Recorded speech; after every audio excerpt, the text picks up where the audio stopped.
सर्वा घोड़ा ऐरावत हाथी कौस्तुभ मणि कल्प वृक्ष अप्सराएं लक्ष्मी बारुड़ी मदिरा आदि जो है रत्न उत्पन्न हुए। अंत में धनवंतरी जी महाराज अमृत कलश लेकर के प्रकट हुए और जैसे ही अमृत का कलश लेकर के प्रकट हुए से राक्षसों ने अमृत का कलश बलपूर्वक छीन लिया और कहने लगे कि अहम पूर्वम ना तो अहम पूर्वम यानी कि पहले मैं तुम बाद में। सारे देवता सोच में पड़ गए अब क्या होगा।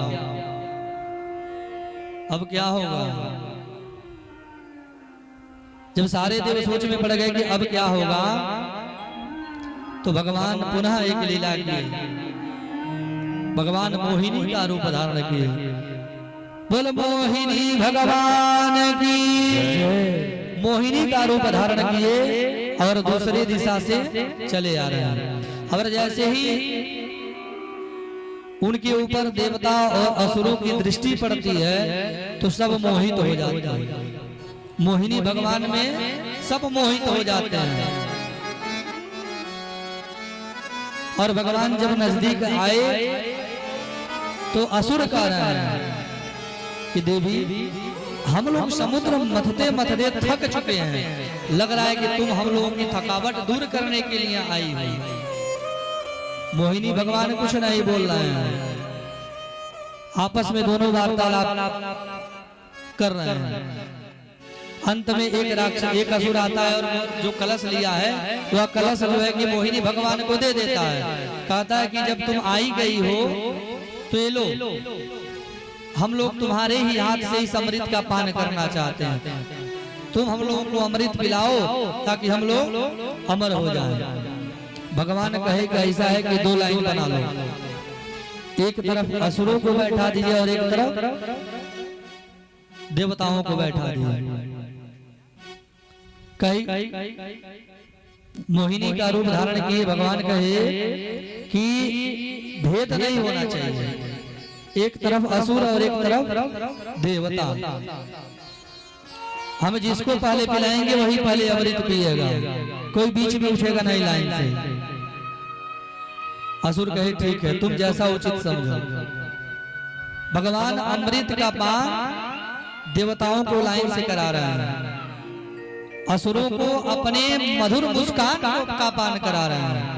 उतने में ही असुर सब प्रसन्न है, उतने से ही असुर प्रसन्न है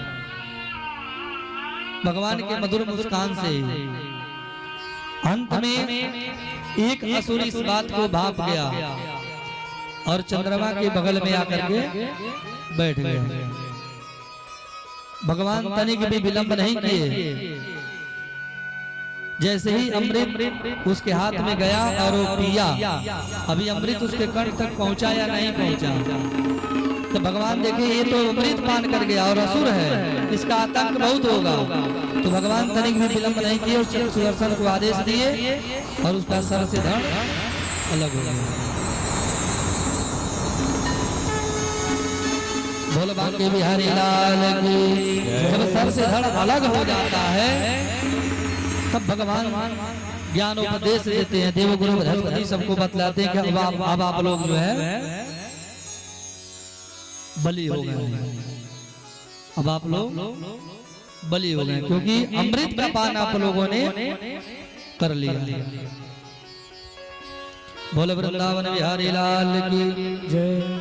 आगे सुखदेव जी महाराज राजा परीक्षित को बतला रहे हैं कि राजन,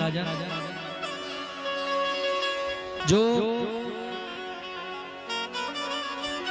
महाराज मनु की 3 कन्याएं थी ना, आकुति, देवहूति और प्रसूति, कैसे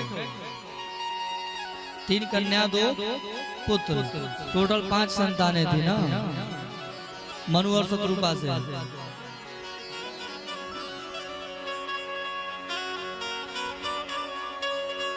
तो जो प्रसूति मैया थी उनका विवाह दक्ष से हुआ था। परीक्षित जी कहे कि महाराज इनके वंश के बारे में थोड़ा आपको बतला दीजिए। सुखदेव जी महाराज कहे कि दक्ष के पास बहुत पत्नियां थी, एक पत्नी नहीं थी, अनेकों कईयों पत्नियां थी दक्ष के पास, राजा दक्ष के पास। एक कन्या से जो प्रसूति मैया थी, उनसे 13 संतानें उत्पन्न हुई थी। कितनी?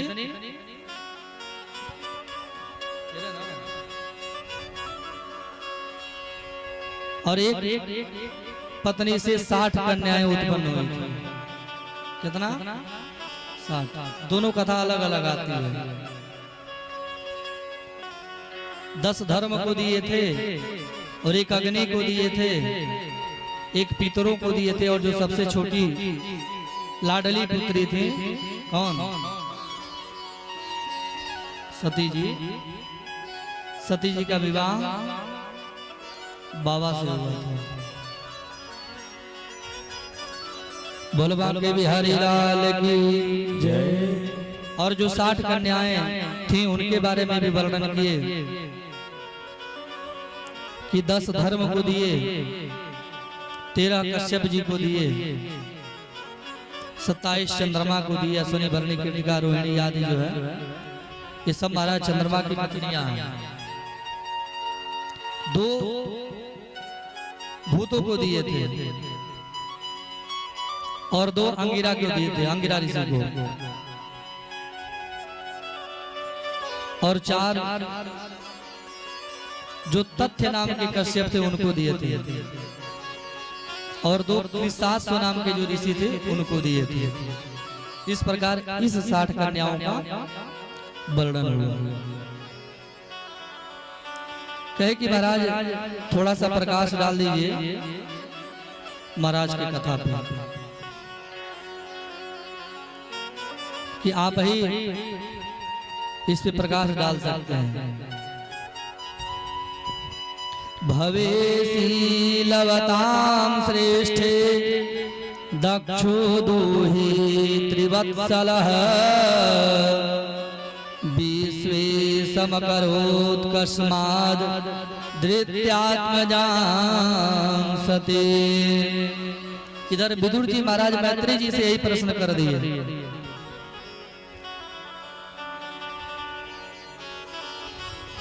कि किस प्रकार से महाराज महादेव और उनके ससुर दक्ष प्रजापति में मनोमालिन्य यानी कि आपसी मतभेद किस कारण कब कैसे कहां हो गया। और यही कथा सुखदेव जी महाराज परीक्षित को भी बता रहे हैं कि एक बार दक्ष प्रजापति का सभा लगा हुआ था। दक्ष प्रजापति का सभा लगा हुआ था, उसमें सारे देवता आए थे। भगवान अपने गणों के साथ नंदी और श्रृंगी भृंगी के साथ जो है पहले ही आ गए थे, पहले ही आ गए थे। अभी दक्ष के आने में विलंब था। जब दक्ष के आने में विलंब देखे महादेव तो वहीं समाधिस्थ हो गए। अभी रुक जाइए, अभी नहीं। जब देखे कि अभी आने में विलंब है तो वहीं समाधिस्थ हो गए, समाधि लगा ली, क्योंकि तनिक भी नहीं चाहते थे कि हम भगवान से विमुख हों। और जैसे ही दक्ष प्रजापति का आगमन होता है,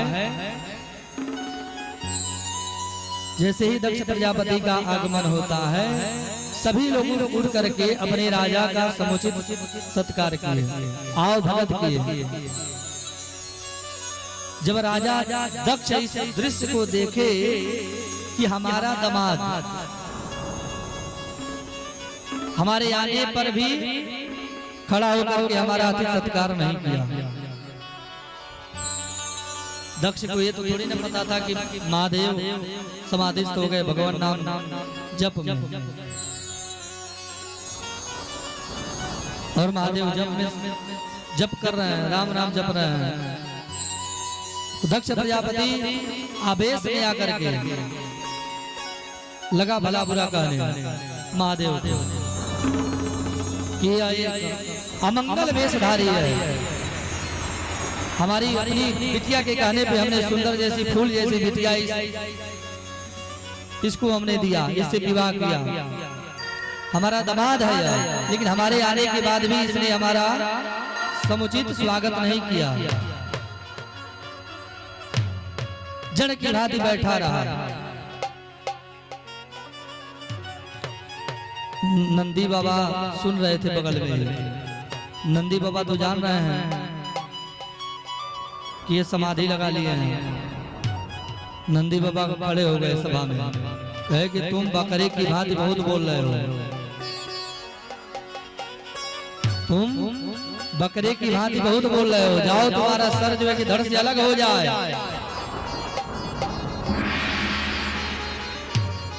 दक्ष भी भला बुरा कहे, श्राप इत्यादि दिए, तब तक महादेव की समाधि टूट गई।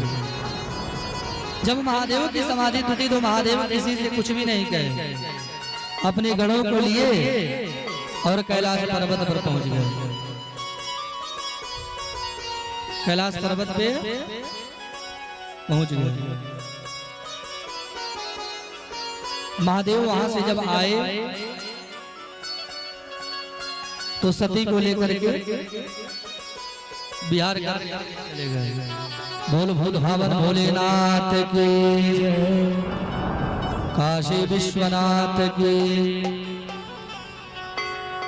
बैठ जाइए एक जगह, चाय पानी मिलता रहे।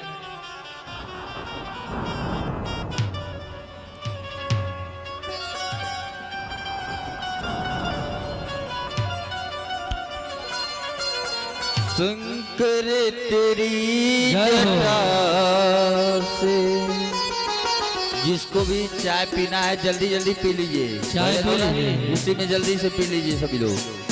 शंकर तेरी जटा से बहती है गंगा धारा, शंकर तेरी जटा से बहती है गंगा धारा, शंकर तेरी जटा से, शंकर तेरी जटा से बहती है गंगा धारा,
बोल बाबा भोलेनाथ की।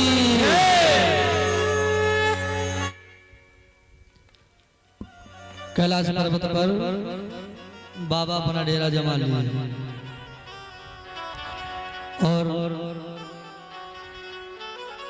भगवती से प्रभु श्री राम जी का वर्णन करने लगे, क्योंकि कभी एक पल भी अपना खाली नहीं जाने देते ऐसे महादेव हैं। राम जी के गुणों का गान करने लगे। बीच में आया कि सीता जी का हरण हो गया, राम जी वन वन घूम रहे हैं। तमाम सारी कथाओं का जब वर्णन किए तो सती जी थोड़ी बहुत अनबन हुई। महादेव तो मन की बात जानने वाले हैं।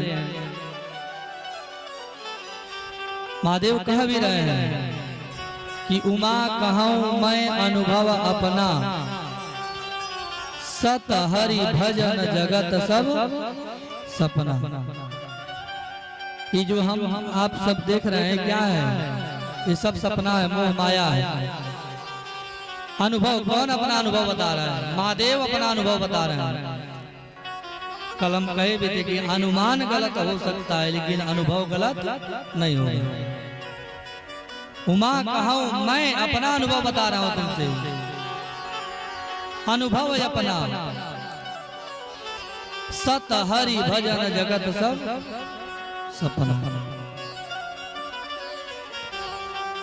जब इनके मन में शंका उत्पन्न होता देखे महादेव, तो महादेव लेकर के इनको पहुंचे। कहां कहां लेके गए?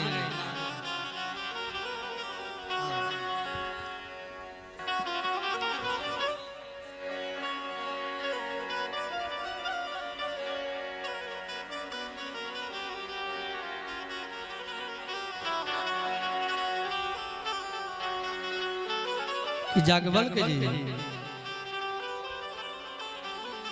याज्ञवल्क्य जी के आश्रम पे पहुंचे थे। भरद्वाज जी का आगमन हुआ था। बोल बाके बिहारी लाल की जय। महादेव सोचे कि अब हमारे समझाने से काम नहीं चलेगा।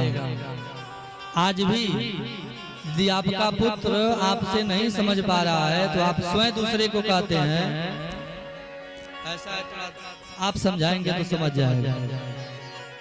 हाँ? पत्नी के साथ भी है, बैठी नहीं है, कहा है तो बैठी है,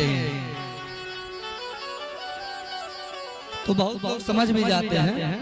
अपना अपने से नहीं समझ पाते तो दूसरे से समझाने का प्रयास करते हैं। भाई आप समझा दीजिए, हो सकता हो आपकी बात मान जाए।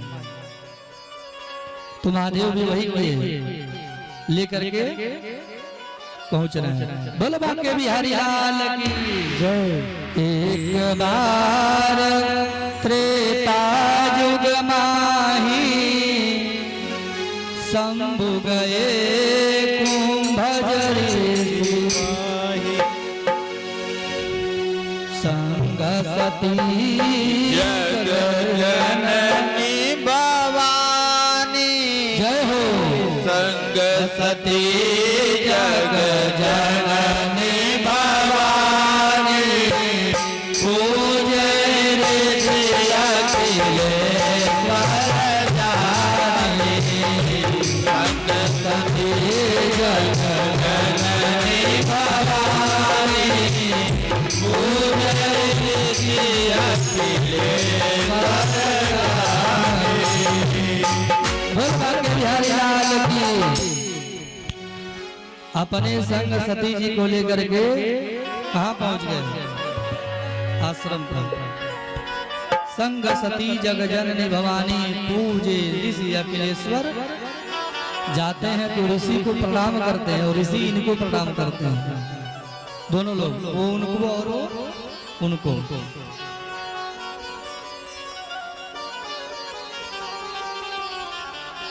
अभी आएगा वो उनके प्रसंग में, राम जी वाले में। बोल बाके बिहारी लाल की जय। इनकी प्रसन्नता के लिए महात्मा पूरे रामचरितमानस को सुना दिया, लेकिन वो इतने आवेशवश थी कि उनको कुछ समझ नहीं आ रहा था। कुछ समझ में आ रहा था उनके, यदि समझ में आता तो कैलाश पर्वत से उठ करके यहाँ आना पड़ता, उनको आना पड़ता। हाँ? जब इतने के बावजूद नहीं समझ में आया उनके, बीच में जब कथा का प्रसंग आया कि वन में भ्रमण कर रहे हैं लोग, तो महादेव को प्रणाम भी किए। वहां सती जी अभिमान बस जो कहीं कि किस आप वनवासी को प्रणाम करने जा रहे हैं, प्रणाम वणाम नहीं की। जब उनके वास्तव रूप को जब जानी तब इनको आत्मगलानी हुई। इतने के बावजूद भी जब मैया नहीं समझ पा रही हैं, तो बाबा फिर कह रहे हैं मैया से कि जो तुम्हारे मन अति संदेह, जो तुम्हारे मन अति संदेह, जो तुम्हारे मन अति संदेह, तो फिर जाई परीक्षा देहु, तो फिर जाई परीक्षा देहु। यदि अब भी मन में संदेह है तो उसका निवारण कर लीजिए, जाइए। तब यहाँ मैया कहती हैं कि प्रभु अभी आप इसी आश्रम पे रुकिए, मैं प्रणाम नहीं की हूँ, आप प्रणाम कर लिए हैं, मैं प्रणाम नहीं कर पाई हूँ, मैं प्रणाम करके आती हूँ, मैं प्रणाम करके आती हूँ। और राम लक्ष्मण दोनों लोग वन में भ्रमण कर रहे हैं। सीते तुम कहाँ हो, सीते कहाँ हो, सीता जी को ढूंढ रहे हैं। तो ये माया ही है ना, भगवान सीता जी को ढूंढ रहे हैं, क्या है माया नहीं तो क्या? एक बार राम जी को सोने का मृग पसंद था, एक बार राम जी को सीता जी को सोने का मृग चाहिए, और जब सोने की लंका में ही पहुंच गए, पूरा सोना ही सोना है, वहां सीता जी को राम जी चाहिए। यहाँ सीता जी को सोने का केवल एक छोटा सा मृग चाहिए था, लेकिन जब सोने की लंका में गई तो उतना सोना उनको नहीं चाहिए, उनको राम जी चाहिए। है ना विडंबना। तब सती मैया सीता का रूप धारण की और परीक्षा लेने जा रही हैं। और जैसे ही परीक्षा लेने के लिए सीता मैया गई, और जैसे ही राम और लक्ष्मण दोनों लोग रास्ते में आ रहे हैं, तो जैसे ही राम जी की दृष्टि पड़ी तो राम जी हाथ जोड़ करके चरणों में गिर गए। कहूं पहोरे कहाँ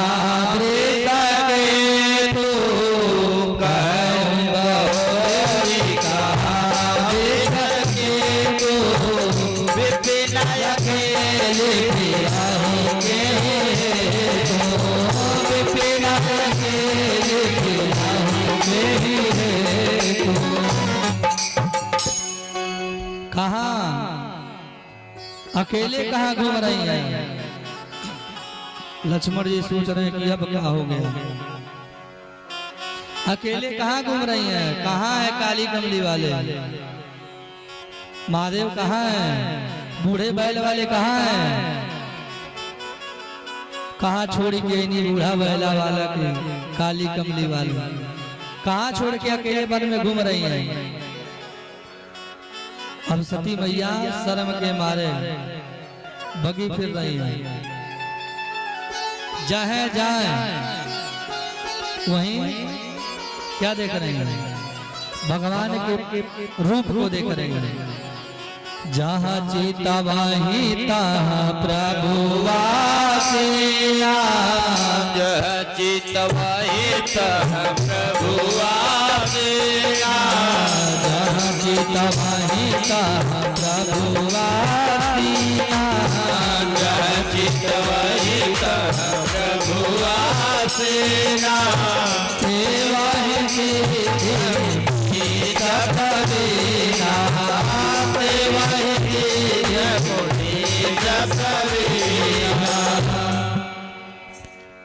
अब जहाँ जहाँ सती मैया जाए सीता का रूप धारण किया ना, वहीं राम लक्ष्मण और सीता मैया उनके नजर आ जाए।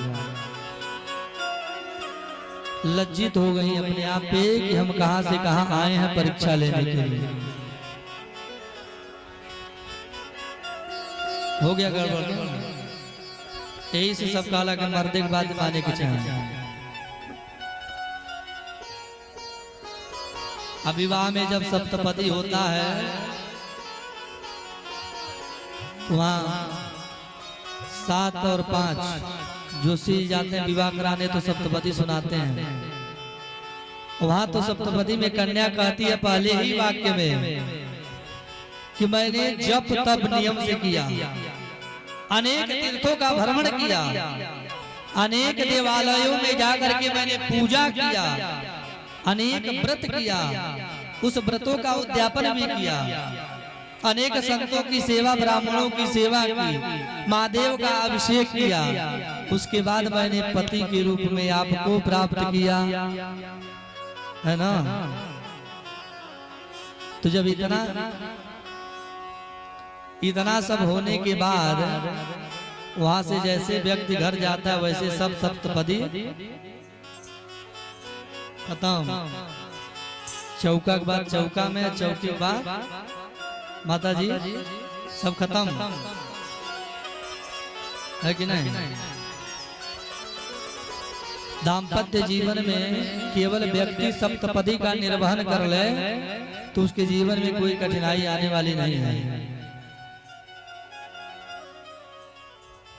उसी में आगे आता है कि पति जो भी अर्थ कमाए वो ला करके पत्नी के हाथ में रख दे, लेकिन तुरंत उसी में एक प्रश्न जुड़ जाता है कि रख तो देता है लेकिन बिना उसकी अनुमति से 1 रुपया खर्च नहीं करना है। दोनों बात हो गई ना। ठीक है भाई मैं ला करके रख दे रहा हूँ, लेकिन मेरे बिना अनुमति के 1 रुपया उसमें से खर्च नहीं होने, रखने में क्या सुविधा है। बोलबा के बिहारी लाल की जय। सती जी इधर उधर घबरा करके भाग रहे हैं, लेकिन कहीं भी जगह नहीं मिला कि छुप जाएं। भगे भगे आई आश्रम पे। बाबा कहे कि कहाँ इतना देर लगा दिया।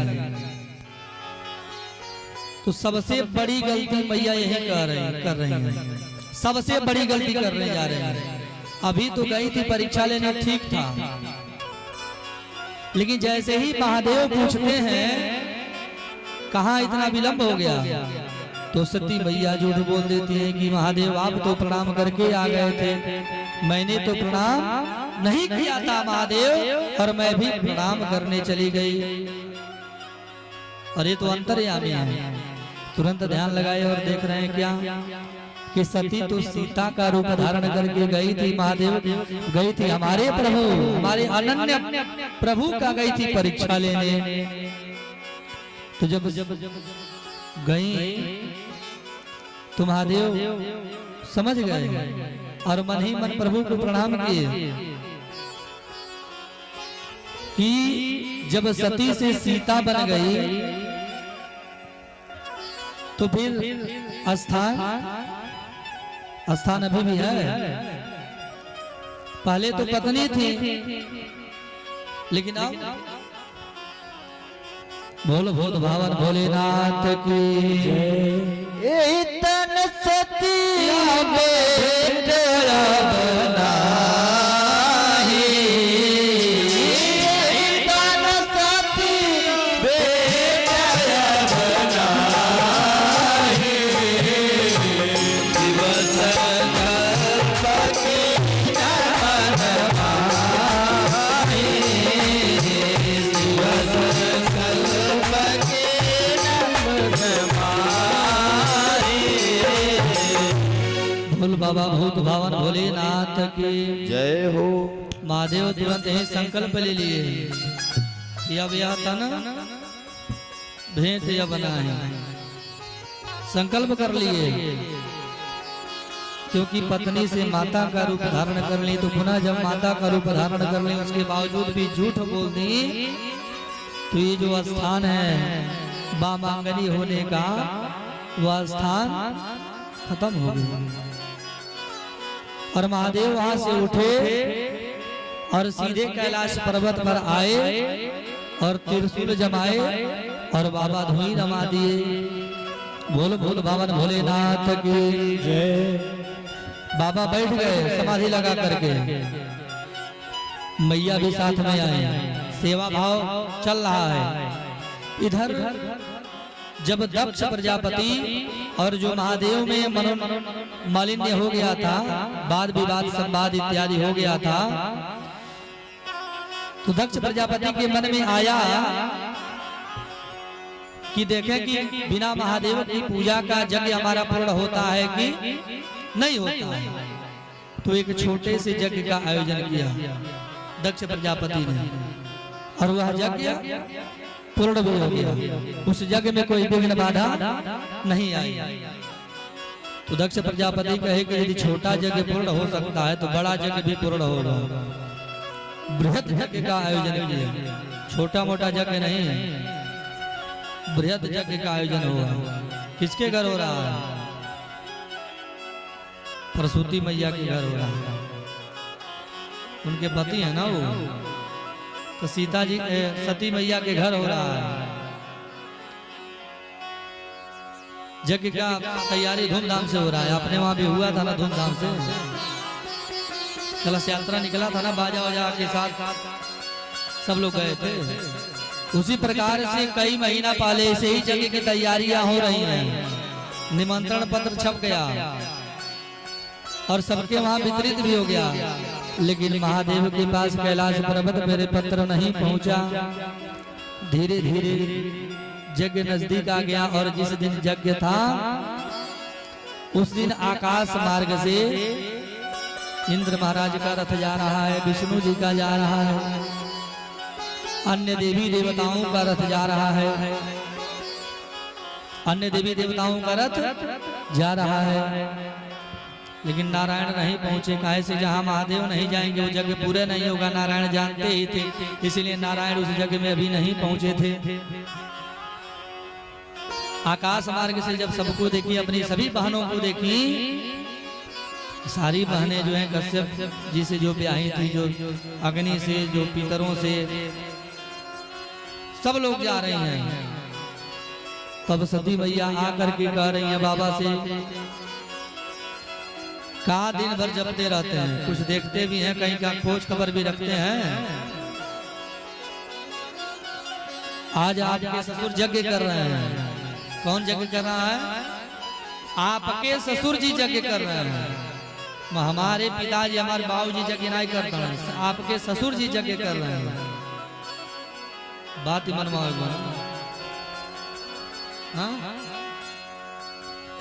मैया कह रही हैं कि आपके ससुर जी यज्ञ कर रहे हैं, और ऊपर देखिए आकाश मंडल से सभी लोग यज्ञ में जा रहे हैं। चलिए चला जाए। महादेव कहे कि यज्ञ में चला जाए। अरे भाई वहीं जाया जाता है जहां निमंत्रण मिलता है। आप वैसे 10,000 बार जाइए, इससे मतलब नहीं है, लेकिन यदि कोई प्रयोजन है तो बिना निमंत्रण का मत जाइए। जाना चाहिए गुरु के घर, मंदिर में, मित्र के घर, अपने घर जाइए, निसंदेह जाइए। और इतने स्थानों पर जाइए तो खाली हाथ भी मत जाइए, कुछ ना कुछ ले करके जाइए। यहाँ बाबा कह रहे हैं मैया से कि आपके पिताजी के वहां यज्ञ हो रहा है, तो जो लोग जा रहे हैं उनको निमंत्रण कार्ड मिला है। हाँ, ये फला व्यक्ति का कार्ड है। तो सती मैया कहें कि आया नहीं था का निमंत्रण पत्र? बाबा कहे कि आया होता तो आपको भी पता चलता। तो मैया कह रही हैं कि हो सकता हो कि निमंत्रण पत्र कोई लेके आ रहा हो और रास्ते में उसको कोई काम पड़ गया हो और वहीं से वापस चला गया। अरे जानते ही हैं कि जग में बहुत काम होता है, व्यस्त होंगे सब लोग, ऐसा थोड़ी ना है। हम अपने पिता की लाडली पुत्री हैं और पिताजी हमको भूल जाएं, ऐसा हो सकता है क्या? आप बताइए। बाबा कहे कि मैं ये सब नहीं जान रहा हूँ, मैं ये जान रहा हूँ कि निमंत्रण मेरे पास नहीं आया है, और निमंत्रण नहीं आया है तो उस जग में जाना उचित नहीं है, नहीं जाना है उस जगह में हमको। बार बार मैया निवेदन कर रही है। हमारी सभी बहनें आई होंगी, सभी लोग आए हैं यज्ञ में। आपकी सालियां, आपके भाई बंधु भी आए होंगे, आपके देवगढ़ भी आए होंगे। इसी बहाने सबसे मुलाकात हो जाएगी। लेकिन बाबा कुछ नहीं बोल रहे। सती मैया महादेव को मनाने का अथक प्रयास की, लेकिन जो प्रतिज्ञा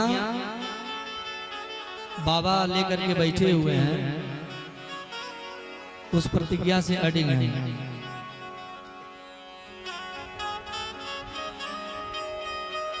मैया बार बार प्रयत्न की। मैया अंत तक ये भी कह दें कि यदि आप नहीं जाएंगे तो मैं अकेले चली जाऊंगी। फिर भी महादेव नहीं कुछ बोले कि जाइए चाहे मत जाइए। कुछ दूर तक चली गई, कहीं कि बाबा मैं चली जाऊंगी, तो भी बाबा कुछ नहीं बोले। जब अधिक दूर चली गई मैया तो महादेव कहे कि अब लगता है सती वापस नहीं आएगी, क्योंकि उसको जो प्रेम मोह है अपने परिवार का वो उसे वापस आने नहीं दे रहा है। और जो मोह के बंधन में बजता है उसका प्रीति और अनुराग होता है। मोह के डोरी में जी अजुराई, प्रीति अनुराग उसका नहीं होगा। तो उनके साथ अपने छोटे गणों को लगा दिया, श्रृंगी भृंगी को लगा दिया कि जाओ जगह दिखा करके वापस लेके चले आना। गए पीछे पीछे श्रृंगी और भृंगी दोनों लोग। इधर जैसे ही सती मैया पहुंचती हैं तो सबसे पहले दरवाजे पर ही पिताजी की मुलाकात होती है। पिताजी को प्रणाम करती हैं। पिताजी एक शब्द नहीं बोलते हैं, मुंह फेर के चले जाते हैं। सबसे बड़ा असहनीय पीड़ा, सबसे अधिक कष्ट सती मैया को यही हो गया और उनको इस बात की गलानी हुई कि जहां पति कहे वहीं जाना चाहिए, जहां पति अनुमति न दे वहां जाना सर्वथा अनुचित ही होता है। इसमें तनिक भी संदेह नहीं है। और जब आगे बढ़ी तो उनकी जो बहनें थी वो परिहास करने लगे कि ये देखो, बिना निमंत्रण का व्यक्ति हमारे दरवाजे पर आया है। हम लोगों के पास तो पिताजी पूरा कार्ड भेजे थे और संदेशा भी आया था कि ऐसा है कि तुम लोगों को आना है, विलंब नहीं करना है। लेकिन इसके पास तो संदेशा भी नहीं गया, कार्ड भी नहीं गया और यह बिन बुलाने चली आई। लेकिन जैसे ही माता मिली और माता जी को जब देखी तो जाकर के सोची कि मैं माता को प्रणाम करूं, वैसे माता जी अपने गले से लगाती हैं और रोने लगती हैं। सादर मिलहि बलिक माता, सादर मिलहि मिलिक माता, सादर मिलहि मिलिक माता, सादर मिलहि मिलिक माता, भगले मिलहि बहुत सुखाता, भगले मिलहि बहुत सुखाता। केवल यहाँ पर माता का ही जो प्रेम था वही उमड़ के बाहर आ गया। माँ तो माँ होती है और निस्वार्थ भाव से प्रेम रखने वाली माँ ही हो सकती है, दूसरा कोई नहीं हो सकती है। यदि एक बेटा बाहर गया है रुपया कमाने के लिए, पैसा कमाने के लिए, और जिस दिन वो बाहर से घर लौट रहा है और फोन करता है पत्नी के पास, भाई के पास, बच्चे के पास, बहन के पास, सबसे बारी बारी से पूछता है कि बताओ तुम्हें क्या चाहिए, बताओ तुम्हें क्या चाहिए, बताओ तुम्हें क्या चाहिए। सब लोग कहते हैं कि मुझे ये चाहिए, मुझे ये चाहिए, मुझे ये चाहिए। लेकिन जब उसका फोन माँ के पास जाता है तो माँ से बोलता है कि बता माँ तुझे क्या मैं लेकर के आऊँ। तो माँ कहती है कि बेटा मुझे कुछ नहीं चाहिए, बस तू आ जा, बस तू आ जा, तुझे मैं एक बार देख लूंगी तो मैं समझूंगी कि सबसे बड़ा धन मुझे ये मानता है कि नहीं कि जग में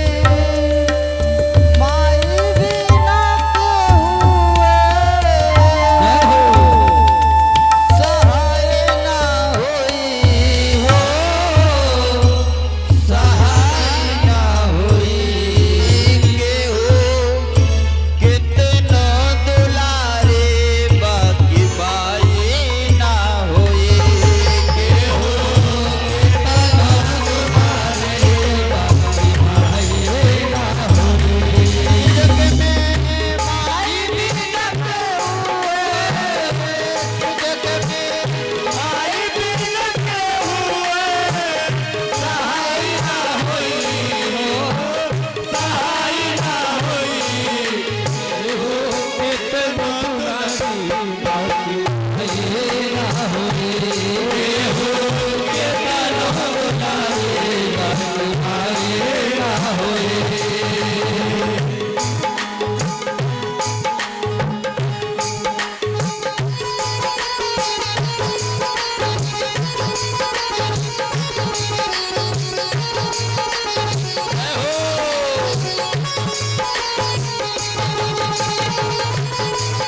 सुख दुख रतिया दिनवा सहले सुख दुख रतिया दिनवा सहले मुख से कबहू कुछ ना कहले मुख से कबहू कुछ ना कहले सुख दुख रतिया दिनवा सहले मुख से कबहू कुछ ना कहले सुख दुख रतिया दिनवा सहले मुख से कुछ नहीं कहले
कोई प्रेम करने वाला नहीं है। चाहे पृथ्वी का कोई भी व्यक्ति हो, कोई भी रिश्ता हो, कोई भी संबंध हो, इसलिए यदि परमात्मा की कृपा से हमारे आपके माता पिता इस धराधाम पे हैं और उनका आशीर्वाद हमें प्राप्त हो रहा है, तो भगवत के पास समझ करके पूर्ण समर्पण भाव से अपने माता पिता की सेवा अवश्य करनी चाहिए। रुपया पैसा लाख कमैबा, रुपया पैसा लाख कमैबा, चाहे सुंदर महल बनैबा, चाहे सुंदर महल बनैबा,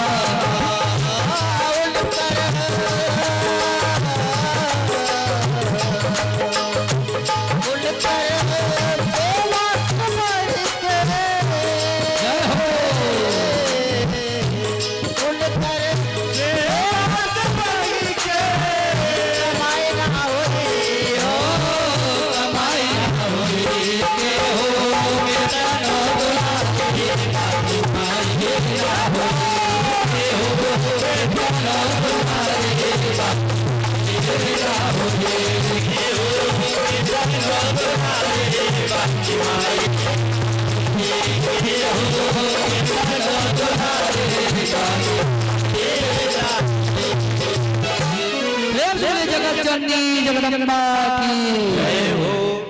और कहा भी गया है, जननी जन्मभूमिश्च स्वर्गादपि, स्वर्ग से भी बढ़कर उसका अधिकार है।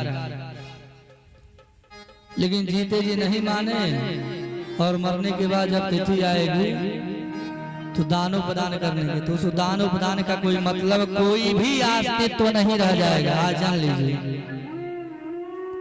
जीते जी सेवा नहीं हो पाएगा और मरने के बाद कहेंगे कि हम गया जा रहे हैं माताजी पिताजी के लिए पिंडदान करने। अरे सबसे बड़ा पूजा और सबसे बड़ा पिंडदान जो भी आपको करना है भाई, जीते जी आप करिए ना। जो भी इस पृथ्वी की जो भी वस्तु आप चाह रहे हैं वो आपको प्राप्त हो जाएगा, इसमें तनिक भी संदेह नहीं है। बोलो बाबा बिहारी लाल की जय। जब सती मैया ही एक प्रेम की और सती मैया को जब प्रसूति मैया गले से लगाई और रोने लगी कि बेटी तुम कहाँ थी अभी तक, क्यों विलंब कर दिया आने में। सती मैया तो पहले ही समझ गई कहीं कि माँ सबके पास तो निमंत्रण गया, क्या तुम मेरे घर निमंत्रण नहीं भेजी।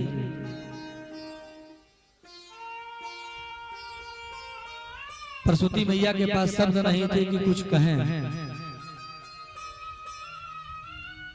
कहें कि माँ मैं एक पल नहीं रुकूंगी यहाँ पे। माता को प्रणाम की और सीधे पहुंची कहाँ, यज्ञ मंडप में। और यज्ञ मंडप में पहुंची जब देखी चारों तरफ तो कहीं भी महादेव का स्थान नहीं मिला। जब कहीं भी महादेव का स्थान नहीं मिला,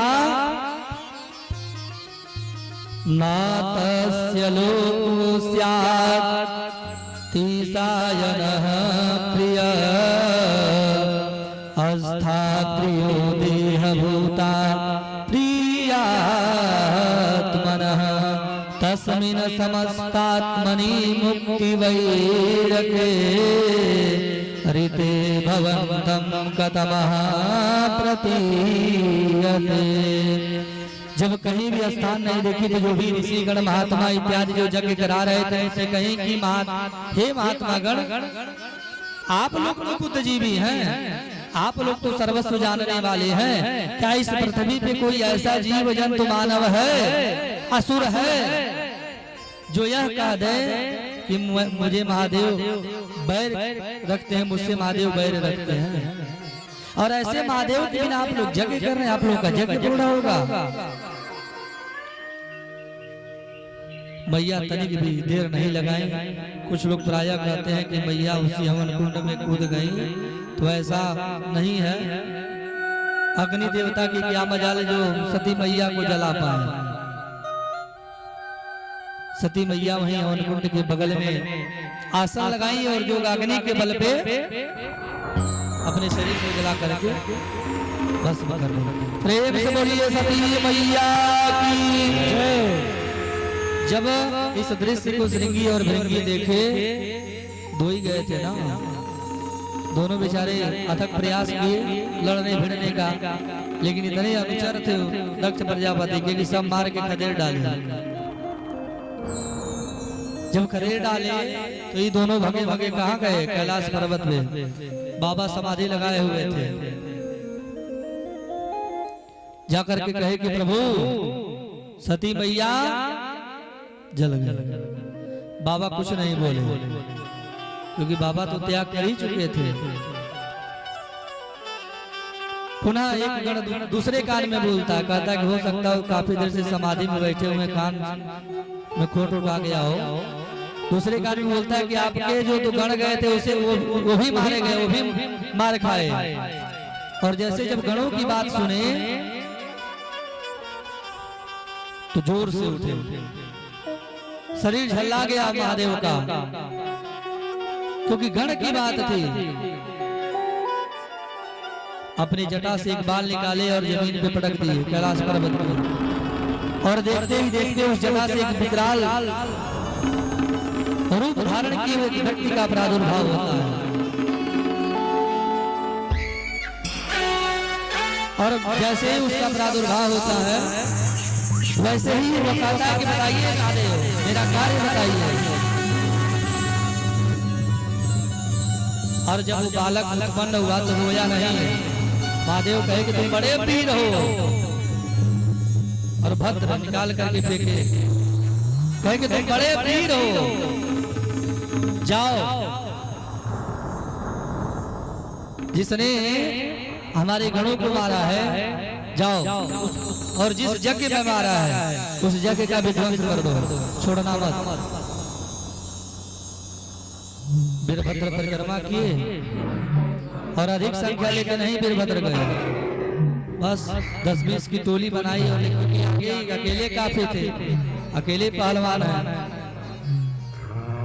अब जो एकदम दुबला पतला है वो भी जब वीरभद्र के साथ जा रहा है तो अकेले आगे जा रहा है, संभालने वाला ही है। हाँ? संभाली लेगा। और जैसे ही महाराज महादेव के आदेश पाकर के वीरभद्र आगे गए तो वीरभद्र जाते हैं कुछ नहीं, सीधे यज्ञ को विध्वंस, वही लक्ष्य ही था। वीरभद्र ने पूरे यज्ञ का विध्वंस कर दिया। और जब यज्ञ का विध्वंस, किसी ने मेखलाओं को तोड़ दिया, किसी ने स्तंभ को तोड़ दिया, किसी ने हवन कुंड में लघुशंका कर दिया। उसी में एक गण जो आया था, जो मार खाया था, वो कह रहा था कि बाबा भाई जब ये हम लोगों को मार रहे थे, भाई बाबा जो है कि दाढ़ी पे हाथ फेर करके हंस रहे थे। भृगु बाबा दाढ़ी पे हाथ फेर करके हंस रहे थे। वीरभद्र ने तनिक भी विलंब नहीं किया, बाबा की दाढ़ी पकड़ा और खींचा। फिर एक ने कहा कि भैया जब ही हम लोग को मार करके खदेड़ रहे थे, तो ये बाबा अपना दांत दिखा करके हंस रहे थे। वीरभद्र ने एक मुक्का बनाया और पूखा के मुख में मारा, दांत रहित होगा। पूखा कभी से पितरों को निमित्त पिसा हुआ अन्न दिया जाता है, पिसा हुआ अन्न। स्वाहा और सुधा दो बाने ना, इसीलिए हवन किया जाता है तो स्वाहा शब्द का उच्चारण होता है और स्वधा तस्मै सुधा किया जाता है। पिसा हुआ अन्न जो है पूखा को दिया जाता है। पूरे यज्ञ को विध्वंस करने के बाद वीरभद्र ने महाराज दक्ष का सर से धड़ अलग कर दिया और पूरे यज्ञ को तहस नहस करने के बाद आ गया महादेव के पास। कहा महाराज पूर्ण हो गया आपका कार्य। इधर जब नारायण के कानों में आवाज जाती है कि यज्ञ विध्वंस हो गया, तो नारायण कहते हैं कि यदि ऐसे होता रहेगा तो फिर भक्तों का भगवान के ऊपर से विश्वास उठ जाएगा। सभी लोग मिल करके सबको लिए नारायण ब्रह्मा इत्यादि सबको लिए और पुनः कैलाश पर्वत पर आए और महादेव की दिव्य स्तुति हुई। और भोले बाबा तो भोले है ही हैं, मान गए। पुनः पूछे नारायण से कि करना क्या है, तो नारायण के निर्देशानुसार जाकर के पुनः दक्ष को जीवित करते हैं। किससे? बकरे का सर मंगाते हैं और दक्ष प्रजापति का जो धड़ था उसी से जोड़ देते हैं। और जब जोड़ देते हैं तो दक्ष प्रजापति दिव्य स्तुति करता है और उस स्तुति से महादेव जल्द ही प्रसन्न हो जाते हैं। इसीलिए आज भी जब महादेव की पूजा होती है तो बम बम बम 3 बार बोला जाता है ना, बम बम की आवाज बड़ा प्रिय आवाज हो गया उनके लिए। पुनः यज्ञ को सुचारू रूप से करने के लिए आदेश दे दिए। महादेव का स्थान भी मिल गया और स्थान मिलने के बाद पुनः महादेव समाधि लगे। और जब इधर महादेव समाधि लगाए और इधर सती मैया देह छोड़ी, देह त्याग किया सती मैया ने और राजा हिमाचल के वहां पहुंच गए। प्रेम से बोलिए भक्तवत्सल भगवान की। राजा हिमाचल के वहां मैना नाम था, मैना देवी के गर्भ से जन्म लिया। प्रेम से बोलिए सती मैया की। जब ते उमा शैल गृह जाई, सकल सिद्धि संपत्ति तह छाई। और जब यहाँ से वहां गई सती मैया, तो जो संपत्ति नहीं थी हिमाचल और मैना जी के पास, वह संपत्ति भी उनको प्राप्त हो गई। जब ते उमा शैल गृह जाई, सकल सिद्धि संपत्ति तहाँ छाई। सब कुछ पूर्ण हो गया। सभी भगवान का लीला ही है, चल रहा। नारद जी महाराज बीड़ा बजाए और जब जाने की राजा हिमांचल के वहां कन्या जन्मी है तो बीड़ा बजाए और पहुंच गए हिमांचल के पास। हम लोग भी चला जाए। ओ श्रीमन नारायण नारायण नारायण, श्रीमन नारायण नारायण नारायण, नारायण नारायण नारायण, भजमन नारायण नारायण नारायण, ओ श्रीमन नारायण नारायण नारायण, भजमन नारायण नारायण नारायण, भजमन नारायण नारायण नारायण, भजमन नारायण नारायण नारायण, भजते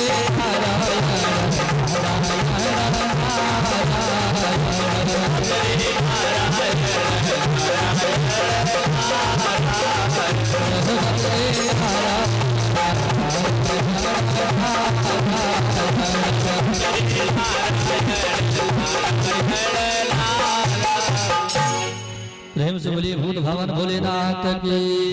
हो जैसे ही नारद जी का आगमन हुआ, किसके वहां जा रहे हैं नारद जी? किकरे या कहीं नहीं? हाँ, बोला आदि शक्ति जगदम्बा की। जय त्रिकालज्ञ सर्वज्ञ तुम, गति सर्वत्र तुम्हारी, सर्वत्र तुम्हारी, गति सर्वत्र तुम्हारी, त्रिकालज्ञ सर्वज्ञ तुम्हारा।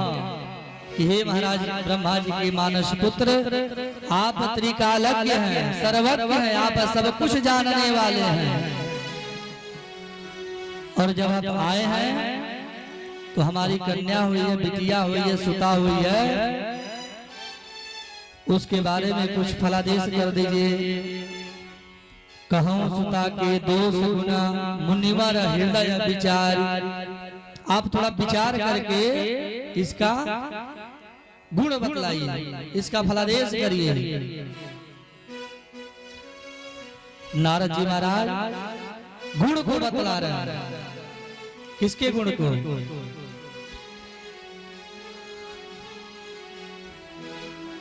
बोल आदि शक्ति जगदम्बा की। कहा मुनि बिहासे रे हो पाए, कहा मुनि बिहासे गुण में तुम्हारे, सुना तुम्हारे सकल गुण खाने, सुना तुम्हारे सकल गुण खाने। कह मुनि बिहसी गूढ़ मृदु माने, सुता तुम्हारी सकल गुण। अब नारद जी एक एक गुण नहीं गिना रहे हैं। जैसे हनुमान जी के लिए आया है ना कि सकल गुण निधान, सारे गुण विराजमान हैं, उसी प्रकार इनके भी लिए बोल दिए कि सुता तुम्हारी सकल गुण, सब गुण है।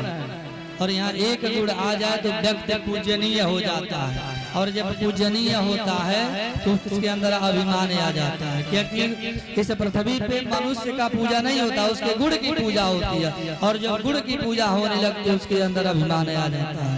वो स्वाभाविक बात है कि अभिमान आ जाता है। उसके गुण के बात, उसके गुण के बारे में बता रहे हैं। सबला चना सबला चल सहमन तुम्हारे, होई संतन प्यारे प्यारे, होई संत प्रिय प्यारे, सब लक्षण लक्षण संपन्न कुमारी हुई है संतत पियहि प्यारी, संतों के प्रिय होंगी। बताइए, गुणों के बारे में बता रहे हैं। ये जोशी जी जो बैठे हैं ये भी खाली गुण में बताते हैं, अवगुण नहीं बताते हैं।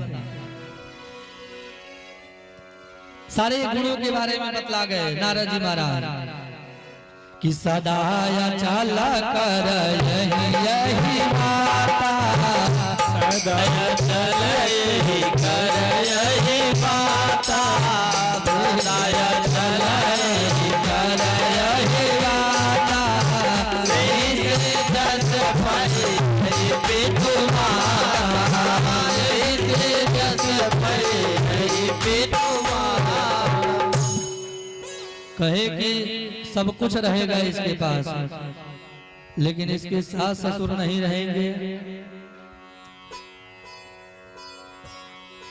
आज के परिवेश में और प्रसन्नता होगी, हाँ है कि नहीं? तो हिमांचल राजा कहे कि महाराज खाली गुणवे है का, कुछ अवगुण नहीं है इसके अंदर। बाबा कहे कि नहीं अवगुण भी है। जैसे गुण पहले बताया जाता है भाई आप प्रसन्न हो जाइए, तब बाद में अवगुण बताया जाता है। जब प्रसन्न रहेंगे तो कष्ट है आपको नहीं होगा। और आज के परिवेश में कोई अवगुण सुनना ही नहीं चाहता, सब लोग गुण सुनना चाहते हैं। अगुण यमान मातु पितु हीना, अगुण मान मातु पितु हीना, अगुण मान मातु पितु हीना, उदासीन सब संशय कीना, उदासीन सब संशय कीना। अगुण अमान मातु पितु हीना, उदासीन सब संशय। अब जैसे ही बात कहे वैसे हिमांचल जी और मैना रानी कहेंगे बाबा रुकिए, अभी तक तो आप इतना बड़ाई बतियाए हैं और कह रहे हैं कि अवगुण अमान मातु पितु हीना, इसके साथ ससुरे नहीं रहेंगे। तो बताइए ऐसे घर में हम विवाह करके भेजेंगे अपनी बिटिया को? आप ही बताइए कोई अपनी बिटिया को भेजेगा कि जिसके वहां सास ससुर ना हो? आज तो भेज देंगे, आज भेज देंगे। बोलो बांके बिहारी लाल की कहे कि अभी का अभी और सुनिए। जोगी जटिल या काम मन नगन या मंगल भेष, जिससे विवाह होगा जोगी होगा और क्या होगा, जटिल होगा, अकाम होगा, नगन होगा, अब अमंगल भेषधारी होगा। अस स्वामी यही कर मिले परिहस्त यस लेख, यानी कि इसकी जो हाथ की रेखाएं और जन्म कुंडली जो इसका है उसका फलादेश जोशी जी कहते करने कि इसकी कुंडली में इसके जीवन में यही है कि अमंगल भेषधारी होगा। अब जैसे सुनी मैया मैना रानी तो कहीं कि हम ब्याह नहीं करेंगे, काहे ऐसी जगह भेजने जाएंगे? कोई भेजने जाएगा? बहुत कष्ट हुआ। नारद जी समझाए बुझाए, कहे कि ये सारे जो गुण हैं और ये जो दोष हैं वो किसी दूसरे का नहीं है। किसका है? काशी विश्वनाथ जी का। बोल बाबा विश्वनाथ की। यद्यपि बर अनेक जग माही यही का शिव तजी दूसर। यदि आप सोच रही हो कि दूसरे के साथ हो जाएगा विवाह तो भी नहीं होगा। सिर्फ और सिर्फ इकलौते वही बने हैं उनके लिए, है कि ना? क्या करेंगे? मैया से कहे नारद जी इसका उपाय है, इसका काट है। ऐसा नहीं है कि इसका समाधान नहीं है। आज तक पृथ्वी पर कोई ऐसा समस्या नहीं उत्पन्न हुआ जिसका समाधान ना हो। है लेकिन जो लोग दूसरे के बोलने पे बोलते हों और बजते हों उनके लिए समाधान नहीं है, क्योंकि मूढ़ व्यक्ति और शंख दोनों दूसरे के ही फूकने पे बजता है, अपने फूकने पे बजेगा। मूढ़ व्यक्ति या दुष्ट व्यक्ति उसको जाकर के कुछ कह दीजिए तो इतना बोलेगा कि आप वहां से हट जाएंगे। बोलवा के बिहारी लाल की जय। इधर नारद जी महाराज बतलाए कि तुमको इसको तपस्या करना पड़ेगा। जब तपस्या करेगी तो इसके सारे मनोरथ पूर्ण हो जाएंगे, इसमें तनिक भी संदेह नहीं है। और इधर बीड़ा बजाए और पहुंच गए नारायण के पास। कहे कि बाबा समाधि में रहेंगे तो आगे का कार्य कैसे चलेगा? कई सौ वर्ष बीत गए, इतने समय में समाधि लगाए समाधि में रहेंगे तो आगे कैसे काम चलेगा? सब लोग मिलकर के, ब्रह्मा जी भी आए, इंद्र आए, अश्वनी कुमार आए, दिक्पाल गण आए और नारायण लिए और महादेव को मनाने पहुंच गए सभी लोग। और महादेव की दिव्य स्तुति हुई भोले बाबा की। आइए हम सब भी मिलकर के भगवान की दिव्य स्तुति करें ताकि विवाह के लिए तैयार हो और विवाह शीघ्र संपन्न कराया जाए, क्योंकि समय अधिक हो गया। हमरा भोला के शिवयण बनिया के दुनिया में जोड़ा नहीं के कि हमारा भोला के शिवयण बनिया के दुनिया में जोड़ा नहीं के हमारा भोला के शिवयण बनिया के दुनिया में जोड़ा नहीं के।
ओ हमरा भोला के जय हो हमर बाबा के दुनिया में जोड़ा नहीं के हमरा भोला के शिवयन भंगिया के दुनिया में जोड़ा नहीं के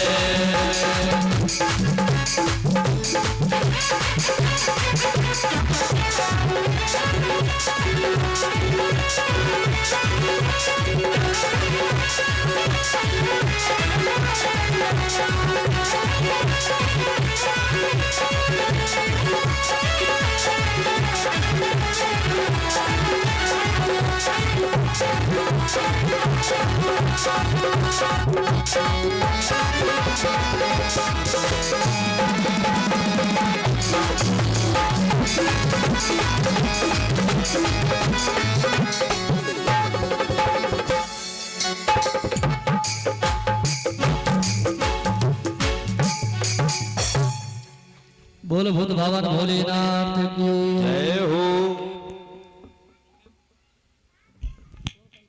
मैया कहीं कि यदि ये अवगुण है इसके अंदर तो हम इसका विवाह नहीं करेंगे। हिमांचल जी समझाए बुझाए कि जाने दो तपस्या करने, संत की वाणी है, संत की वाणी मिथ्या नहीं होती है। हेलो और सती मैया तपस्या करने के लिए जाती हैं और घनघोर तपस्या करती है महादेव ब्रह्मा जी का। पूर्ण रूप से घर से बाहर जाकर के और जंगल में रह करके सती मैया तपस्या कर रहे हैं। संबत सहस्र मूल फल खाए, साग खाए, शतवर्ष गवाए। कंद मूल खा करके वर्षों वर्षों बीत जाते हैं। साग खाए तो भी वर्ष बिता दिए, शतवर्ष, सत यानी 100, साग खाए शतवर्ष बिताए, फिर भी दर्शन केवल अभी दिन जोड़ लीजिए कि कितना दिन इनको तपस्या करने में लग गया। हजारों वर्ष तो इनको तपस्या करने में लग गया। कछु दिन भोजन बारी बतासा किए कठिन कछु दिन उपवासा। किसी दिन कुछ खा रहे हैं, किसी दिन उपास आज्ञा करके, तो इनको मन में लगा ऐसा कि हमको खा रहे हैं तो भगवान दर्शन नहीं दे रहे हैं। बेल पाती मही पर ही सुखाई, 3 सहस्र संबत सोई खाई। 3 सहस्र सत, 3 सहस्र सत कितनी संख्या होगी? 300। फिर भी और कुछ दिन जब तपस्या करती हैं तब ब्रह्मा जी प्रकट होते हैं और ब्रह्मा जी प्रकट होकर के आशीर्वाद प्रदान करते हैं कि तुम्हारा विवाह भोलेनाथ से ही होगा, तुम परेशान मत हो। घर चली आई और ब्रह्मा जी यहाँ भी संदेशा भिजवा दिए और नारायण के पास जाकर के सबको लेकर के महादेव के पास भी पहुंच गए। क्योंकि जब ते सती जाई तनु त्यागा, तब ते शिव मन भयं विरागा। जपहि सदा रघुनायक नामा, तह जहाँ तह सुनहि राम गुण ग्राम। तब से समाधि लगा लिए थे और राम राम राम राम जप रहे। उसके बाद तमाम सारे संवाद आते हैं कि सप्तऋषिगण आए, वो भी परीक्षा लिए सती का। उसके बाद भोले जी को लोग मनाए कि बाबा विवाह करने के लिए तैयार होइए। महादेव कहे कि हमसे विवाह करेगा कौन? ब्रह्मा जी कहे कि उसकी चिंता छोड़ दीजिए, आप बस तैयार होइए। नारद जी पहुंचे ही हैं कहने के लिए। यहाँ नारद जी आए, कह दीजिए कि ऐसा है आपकी बिटिया के लिए एक सबसे बड़ा और सबसे अच्छा वर है, हम देख करके आए हैं, अपने ठाकुर को भेज दीजिए कि जा करके देख करके आ जाए। हिमांचल जी भी प्रसन्न हुए कि बिटिया का रिश्ता घर बैठे आ गया और अपने ठाकुर को भेज दिए नारद जी के साथ। तो नारद जी ले गए, कहीं दूर से दिखाए, कहे कि देखो जो फैक्ट्रियां चल रही हैं मणिकर्णिका घाट पे, ये सारी फैक्ट्री किसकी है? दूल्हे की है। और जब ठाकुर ने दूर से देखा तो कहा कि बड़ा धनवान लग रहे हैं, बहुत बड़ी बड़ी फैक्ट्री चल रही है इनकी। आया, वो भी बतलाया, विवाह फाइनल हो गया। इधर महादेव को सभी लोग कहे कि ऐसा है कि आप तैयारी बनाइए, वैशाख शुक्ल पक्ष पंचमी को विवाह हुआ था महादेव को।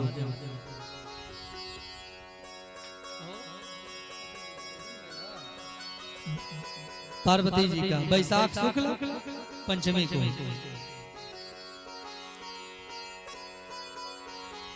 इधर विवाह की तैयारी और इधर भी तैयारी। जब विवाह को 2-3 दिन बिता तो इनके जो मित्र मंडली के जो लोग हैं भाई, इनके समूह के जो लोग हैं उसमें से 2-4 देवगढ़ गए, कहे कि देखे क्या तैयारी चल रही है। तो वहां गए तो कुछ नहीं, बाबा वैसे आराम से बैठे हुए हैं, अपना भजन कर रहे हैं। तो लोग कहे, इंद्रादि देवता कहे कि बाबा कुछ तैयारी नहीं लग रहा है। महादेव कहे कि तैयारी क्या करना है? अरे तो BMW वगैरह कुछ लिखाएंगे कि नहीं, कैसे क्या किसमें बैठ के जाएंगे? दुल्हा है ना यार।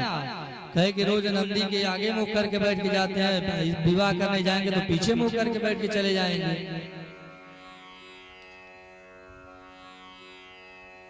सारे देवता कहे, बाराती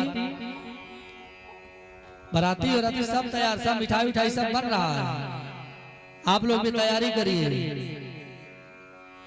उसी में एक देव कहे कि ऐसा है कि हम लोग इनके साथ बारात नहीं चलेंगे, इनके साथ हम लोग बारात लेकर के जाएंगे तो हम लोगों की बेइज्जती होगी। हम लोग पहले बारात में पहुंच जाएंगे, लोग बारात लेकर के आएंगे। इधर जब पावन पुनीत समय आया बाबा का और मैया के विवाह का, जब वो पावन पुनीत समय आया तो बाबा फैक्ट्री से पाउडर मंगवाए।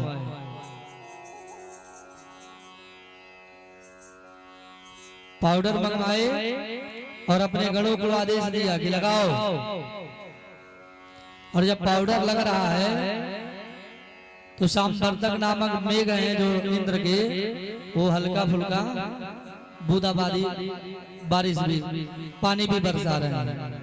तो ये बताइए, पूरे शरीर में पाउडर लगा हो और 2-4 बूंदी पानी पड़ जाए तो स्वरूप कैसा होगा? हाँ, बाबा का श्रृंगार हो रहा है। कैसे बाबा का श्रृंगार हो रहा है? आप लोग भी ताली बजाइए और बाबा का श्रृंगार कराइए ताकि बाबा जल्दी तैयार हो। मीरा ने दूल्हे में, मतवाले दूल्हे में जय हो, सज रहे भोले बाबा। मीरा ने दूल्हे में, जय हो, रहे भोले बाबा। मीरा ने दूल्हे में, रहे भोले बाबा। मीरा ने दूल्हे में, मतवाले दूल्हे में। मीरा ने दूल्हे में, मतवाले दूल्हे में। सज रहे भोले बाबा।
भोले रे दिगंबर हो बैल पे सवार वे दिगंबर हो बैल पे सवार ये रहे भोले बाबा निराले डोले ये रहे भोले बाबा निराले डोले भजे रहे भोले बाबा निराले डोले भजे रहे भोले बाबा निराले डोले निराले डोले मतवाले डोले निराले डोले मतवाले डोले भजे रहे भोले बाबा निराले भजे रहे भोले बाबा निराले डोले भजे रहे भोले बाबा निराले डोले भजे रहे भोले बाबा निराले बोल भूत भवन भोलेनाथ की जय हो। सुर समाज सब भांति अनूपा नहीं बरात दुल्हन रूपा। जब बोलवा के बिहारी लाल की जय। बस 10-15 मिनट और। जब सबके अनुरूप बारात नहीं दिखा तो भगवान विष्णु आदेश देते हैं सबको कि सब लोग अपने अपने रथ पे आरूढ़ होकर के बारात में पहुंचे। महादेव आएंगे।